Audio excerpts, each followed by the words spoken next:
Hello everyone, myself Khyati Vyas from JP English Medium Saraswati Group of Education. Today I am conducting this session for grade 3 subject SS. We are dealing with chapter number 5 water we drink, and this is my session number 3 for this chapter.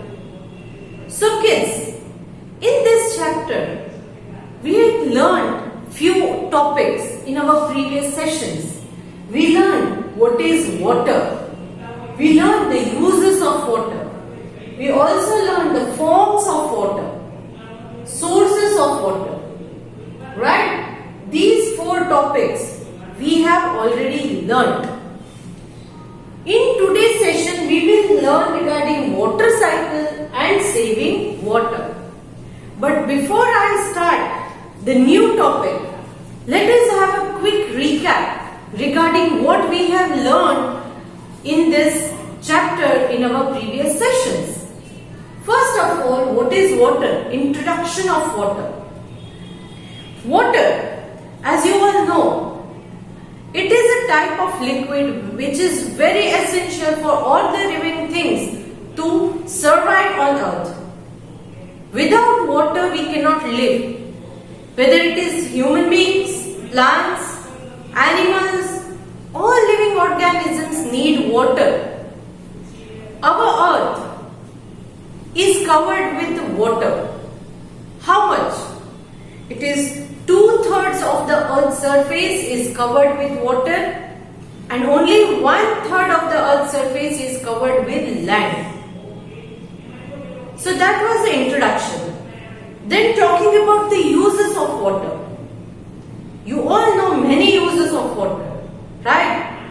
From the time you get up in the morning or you wake up, you start utilizing water. First, to brush your teeth. Right? Then, after that, for taking bath, for cooking food, for drinking, for cleaning vessels, all these things, water is required. Plants need water to make their own food. Right? If you don't water the plants, they will also die. So plants also need water. Then animals and birds, they need water for drinking and for bathing. Have you observed? Animals also take bath. So they need water for drinking and bathing. In factories and offices also water is required. There are some factories which need water in their production process. In offices, water filters are planted for the employees to drink water. Water is also used for generating electricity. The electricity generated by water is known as hydroelectricity. Electricity is used by us in our daily lives. We switch on the fan, lights, we use different devices like computers, laptops, mobile phones. They need to be charged, and all these need electricity. So, electricity can also be generated with the help of moving water, and it is called hydroelectricity. Water is also used for transportation. Water is used for transportation. You might have observed boats, ships, all these water vehicles, they move on the surface of water. So water is required for transportation as well. Water is also required for our recreational activities. I explained to you what is recreational activity. It is that activity which we do in our leisure, means when we are free, when we are not working. Right? That is, you can say river rafting, swimming, scuba diving.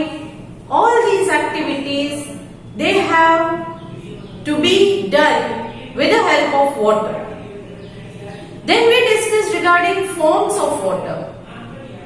Water is present in 3 different forms: solid, liquid and gas. Normal water, what you see, is in the form of liquid. If you freeze the water, it becomes solid, and if you heat the water up, if it starts boiling, then you can see the steam coming up from the boiling water. That is water vapor. At that time, the liquid form of water changes into gaseous form, that is water vapor or steam. So three forms of water are: solid, that is ice; liquid, that is water itself; and gases is water vapor. Right? Then sources of water means from where do we get water are called sources of water. There are natural sources of water as well as man-made sources of water. The main and the important source of water is rain. The rest of the natural sources of water, that is rivers, oceans, lakes and ponds, they are all supplied water with the help of rain. Right? After that, man-made or human-made sources of water are dams, canals, tube wells, hand pumps, etc. They are all man-made or human-made sources of water. Now, let's start today's session with water cycle. I have drawn water cycle here, but first let me explain to you what is given in your book, and later I'll explain the same thing to you with the help of this diagram. Clear? So let's see what is given in your book. Have you ever thought why yet clothes dry faster when placed directly under sunlight? Where does the water in them go?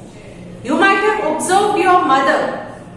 When she washes the clothes, she put it to dry under the sunlight in your veranda or in the terrace. Now why is she doing that? Why is she not putting the clothes under the fan inside your house? Yes, of course, in rainy season she does that. But normally, what she does? She puts the clothes to dry in the sunlight outside in veranda. Now why is she doing that?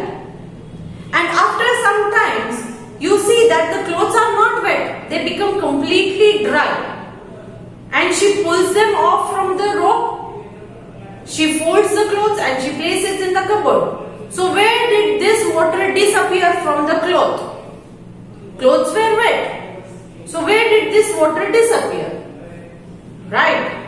That is because of water cycle, which I am going to explain. Now, well, the water in the clothes changes into vapor and mixes with the air due to the heat of the sun. Now, when the hot rays of the sun falls on the wet cloth, what happens? The clothes get heated up. And when it gets heated up, the water in the cloth will start evaporating. It starts evaporating. If you stand in sunlight, hot sunlight, during summer days, you feel that your skin is, feeling very hot.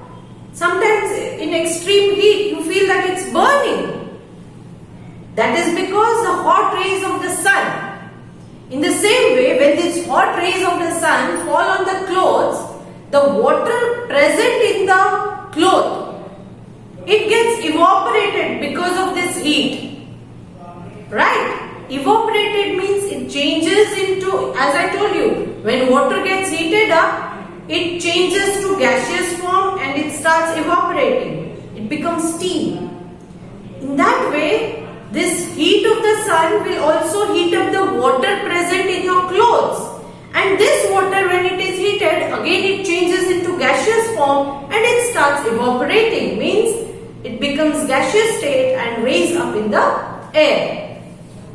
Now, similarly, water from the oceans, rivers, lakes and other water bodies change into water vapor because of the heat of sun.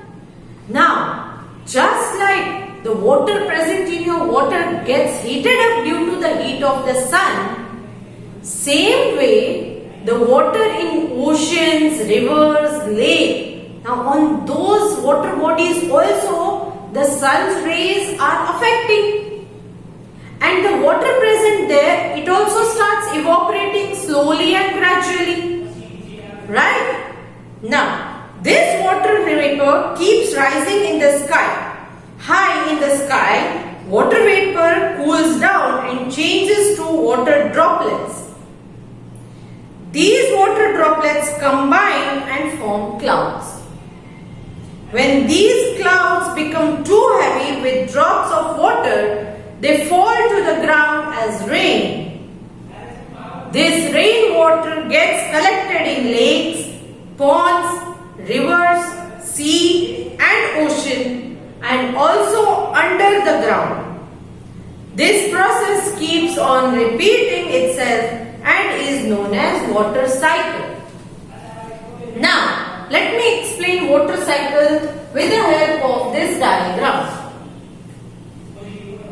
I am not a good drawing teacher, so I have drawn a rough diagram. Here you can see a river. You can also see a boat floating on the river. Yes. Here we have sun. Here we have clouds. Here there is land body and this is the river flowing. Right? Now what happens? During the daytime when the sun is shining bright, it shines bright on the water bodies such as river, lake, ocean, pond. This is a river. But same sunlight also falls on the ocean water, pond water, lake water, any water. Or maybe it is your wet clothes. The sun's rays. See, these dotted lines are the rays of the sun. The sun's rays are falling on the water. Now this water gets heated up. When it gets heated up, it starts changing its form from liquid to gas. It becomes water vapor. Now this water vapor, it rises up. This gas or the water vapor, it rises up. You might have observed when your mother is preparing tea or she is preparing your milk. When the milk gets heated up, the water vapor or you might have steam, it rises up. Similarly, when this water gets heated up, the water vapor or the steam gets raised up. When it rises up, it cools down in the higher altitude and it again changes into small water droplets. And these water droplets will collect together and it will become a cloud. When this cloud becomes too heavy that it cannot hold the weight of the water, this cloud will start raining and the water droplets in the cloud will fall on the surface of the land in the form of rain.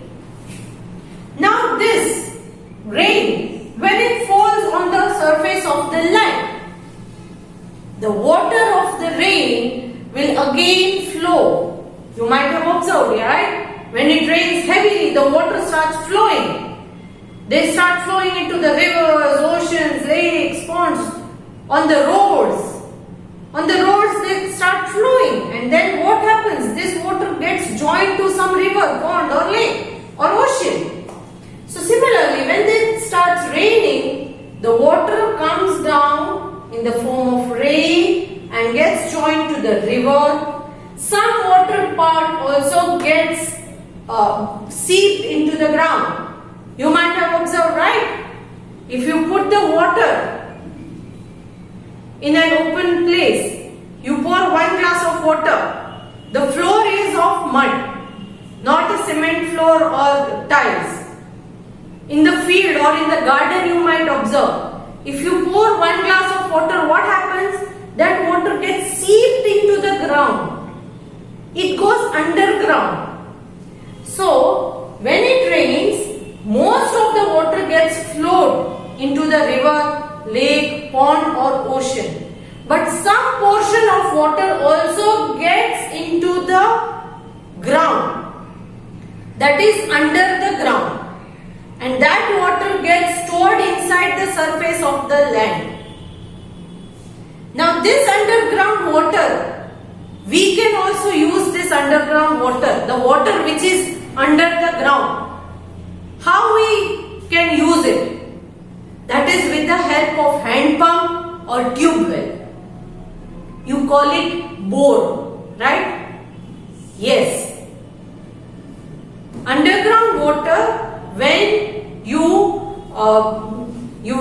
plant a submersible, right, or a tube well, you can bring out this underground water and use it. Correct? Then the water which is already flown into the river. Now this water again gets collected into the river. Once again the sun's rays fall on the river, water gets heated up, it becomes cloud, cloud becomes heavy, it starts raining, the rainwater falls on the ground, on the sea, all this water gets collected again into the river, sea, ocean, lake, pond. This water again gets heated up because of sun, again it rises. So this is continuous circle. And since you have the tire, you can see this is round and round. That is why it is called cycle. Repeated things. Same thing repeats every time. That is why it is called water cycle. Because the things are getting repeated. Clear? So this is water cycle. I hope you are clear with the concept of what is water cycle. Diagram of water cycle is also important. It might be that I ask the question in your exam, draw the water cycle. So at that time you have to draw the water cycle by your own understanding. Not necessary to draw the same diagram what is given in the video or what is given in your textbook. You can draw the water cycle on your own. Clear, kids? Now moving to the last part of this chapter, that is saving water. Now you all know that water is so important. We use water for various purposes. So don't you think that we should also save it? We should not waste it. Because the water that is present in ocean or in the sea, you might have observed that this water is salty, right? And you cannot use it for drinking, cooking, etc. The water present in the river, lake, pond, etc., they are fresh waters. Means they are not salty. But the amount of fresh water is very less. In sea and ocean there is plenty of water.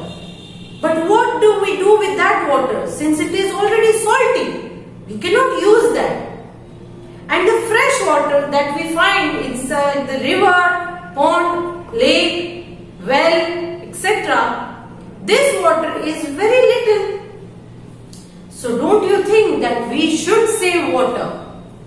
If I give you salty water for drinking, will you drink it? If I give you salty water for taking bath, you will not take bath since it is salty. It will damage your skin. Right? So fresh water is very little in quantity, and that is why you should save water. You should not waste it. We are aware that without water, life would not be possible on earth. In many villages, people walk many miles to get water for daily use. Right? In desert regions or in the regions where there is scarcity of water, people walk to many kilometers or miles just to get the water. Why they need water? For their daily needs, needs for cooking food, drinking, cleaning vessel, washing clothes, cleaning the floor of their house. For all these purposes they need water. And this water they do not get in the place where they are living. So they walk 2 miles for just getting this water. Shortage of water can also lead to drought. Drought means the land becomes completely dry, or the period where there is little rainfall or no rainfall, it will give to drought. Right? So, we can all do our bit to save water by following these steps. So, there are few steps which you can also follow to save the water, because water is very important for everybody to live. It is not that I want to live, so I want water. Let others do whatever they want. No, everybody should contribute in saving water. Now, what you can do to save the water? First thing, turn off the tap while brushing your teeth.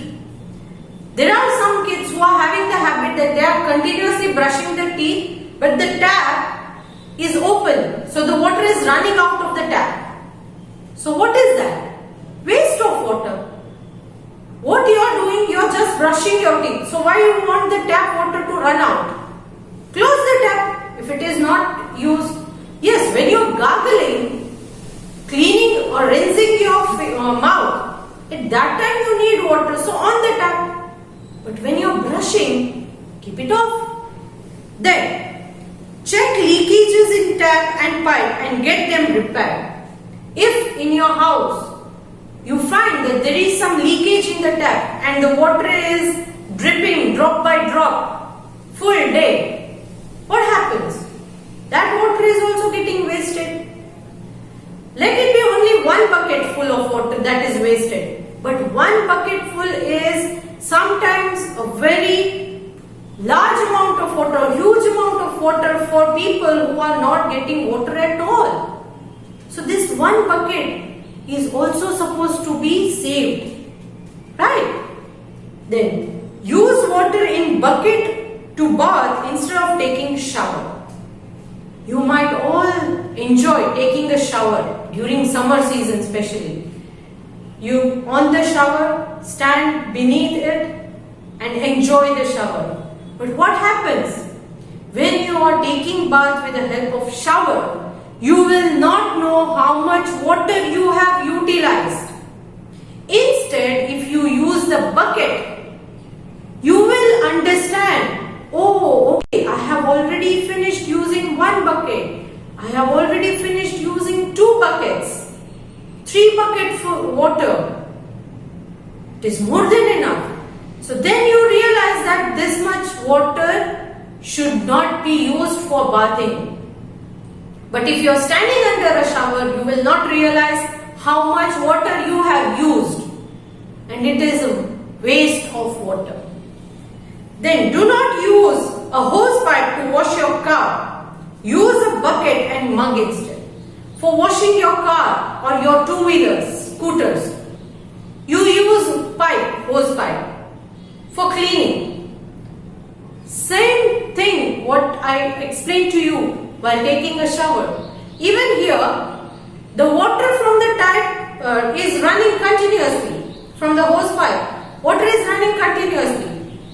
But is that much water really required to clean your vehicle?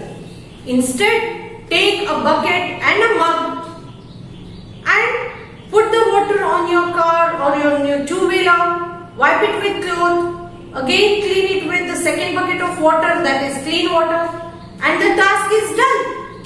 But when you are using this hose pipe, what happens? You will not realize how much water have you used just to clean one scooter or one car. So avoid using hose pipes for cleaning your vehicles. Instead, you should use a bucket and a mug or a tumbler. Use the leftover water in your glass or water bottle to water the plants. When you come to school, you bring your water bottles along with you. Sometimes it happens that during winter especially, you don't drink too much of water. And when you return back home, there is some water left in your water bottle. And when you return back home, you just throw that water. Instead of throwing the water and wasting it, you can put that same water to your plants. So no need to put some other water for plants. You can use that same water. When you take your lunch, your dinner, if you have some leftover water in your glass, don't just throw it like that in the sink. Put that water to your plants. Plants will use them, right? So there are several ways to save the water. Okay? So water is very essential and you should save it. I hope you will never waste the water in your life again. Clear? So this was all regarding this chapter, that is chapter number 5, water we drink. Here I completed explanation of this chapter, and in next session we will discuss the textbook exercise of this chapter. Clear, kids? Along with this video I am sending a worksheet, that is PDF, fill in the blanks based. So I hope you find the answers by yourself and write the answers in appropriate blanks, correct? With good handwriting and no spelling mistakes. Clear, kids? Read the chapter full before we discuss the textbook exercise in next session, so that it will be easier for you to answer the exercise questions. Okay? So chalo, if you have liked this video, please click on the like icon. See you